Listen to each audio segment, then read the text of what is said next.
ஈரேழு ஜென்மம் தாண்டி ஒன்ன தோளில் தாங்கணும்.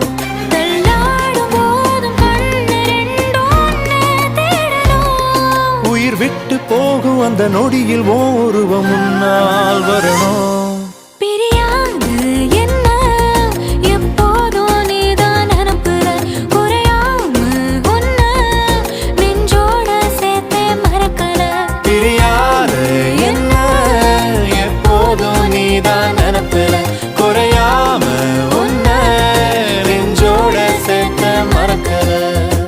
ஏதேதோ ஆசை நெஞ்சில சொல்லத்தான் தெரியல.